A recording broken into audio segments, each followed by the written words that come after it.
Calcula la temperatura final de un gas encerrado en un volumen de 2 litros a 25 grados centígrados y una atmósfera si reducimos su volumen hasta los 0,5 litros y su presión aumenta hasta los 3,8 atmósferas.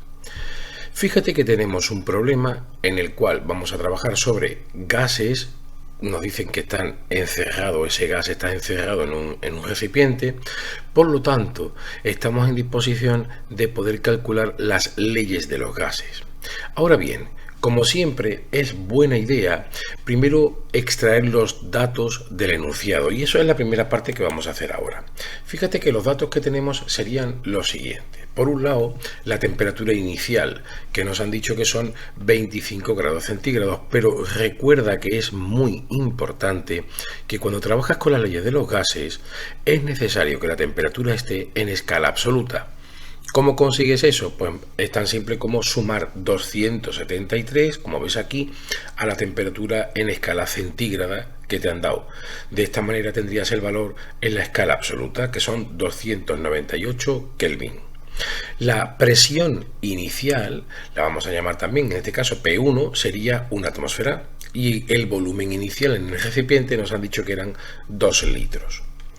Ahora nos dicen que nosotros vamos a modificar el volumen y la presión, de manera que la presión final son 3,8 atmósferas y el volumen se quedaría como 0,5 litros. Fíjate que ya tienes todos los datos que están en el enunciado y te preguntan por el valor de la temperatura final.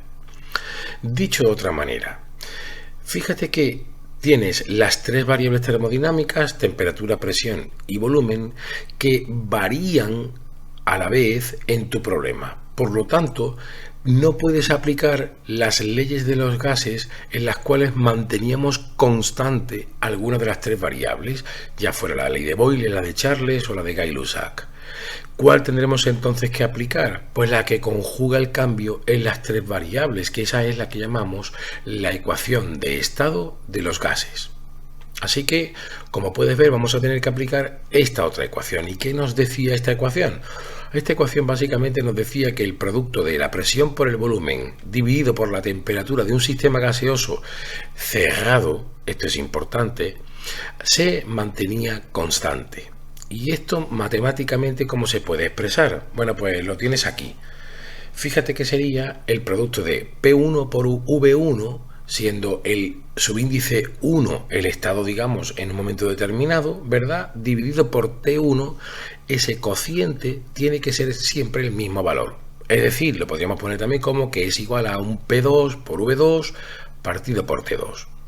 Esta ecuación, como ves, va a ser capaz de ayudarnos a resolver sistemas en los que varían las tres variables termodinámicas. Bueno, pues ya que tengo mi ecuación, ahora viene el problema que tengo que hacer, que es calcular la temperatura final.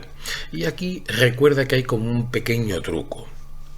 Como puedes ver, tengo que calcular T2, pero la tengo en el denominador, en el segundo miembro de la ecuación.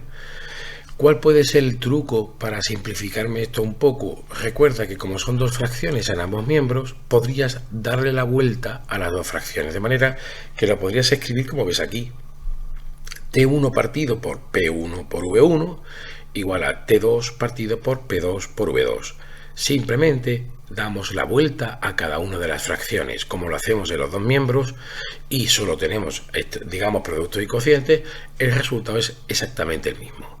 Una vez que tengo esto, ¿verdad?, que me quedo con esta fórmula, fíjate que ahora sería bastante más fácil poder trabajar. Como quiero calcular T2, lo que, digamos, debo pasar al otro miembro sería la parte que tengo en el denominador del cociente, P2 por V2. Así que esta parte es la que voy a pasar al primer miembro, pero recuerda, como lo tengo en mi cociente, lo tengo en el denominador, pasará al otro lado, al otro miembro, haciendo lo contrario, en este caso multiplicando, o lo que es lo mismo, lo voy a pasar al numerador. ¿Vale? Una vez que esto lo tengo claro, fíjate que me va a quedar entonces despejado de la siguiente manera. T2 es igual a, y me quedaría T1 por P2 por V2 y dividido por P1 por V1. Ya tengo, como puedes ver, despejada la temperatura final. Ahora es el momento de sustituir los datos. El consejo que te doy siempre es no sustituyas nada hasta que tengas despejado, hasta que tengas solo en uno de los dos miembros de la ecuación aquello que quieres calcular. Así no te liarás, y no te liarás sobre todo con las unidades. Fíjate que una vez que ya he hecho esto, ahora es cuando voy a poner los datos. Por lo tanto, la temperatura final, que es lo que yo quiero calcular, sería P2, que es 3.8 atmósferas, por V2, 0.5 litros, por T1, que recuerda que eran los 298 Kelvin, porque tenía que estar expresado en escala absoluta, y dividido por P1, que es una atmósfera, y V1, que son 2 litros. Cancelamos las unidades, atmósferas con atmósferas, litros con litros, y fíjate que solo te van a quedar Kelvin, unidad de temperatura, y es coherente con lo que estás calculando, que es la temperatura final. Así que solo te queda operar, y cuando haces la operación vas a obtener como resultado 283.1 Kelvin, que sería el resultado final de tu problema. Como ves, el ejercicio no es complicado, aunque para el nivel en el que estamos hay que ir despacio, hay que ir paso a paso, hasta que uno gane o una gane confianza, ¿verdad? Y pueda, si quiere, omitir algunos pasos. Si te ha gustado el vídeo, por favor, dale al me gusta, y si te suscribes al canal me ayudas a seguir haciendo vídeos como este. Muchas gracias.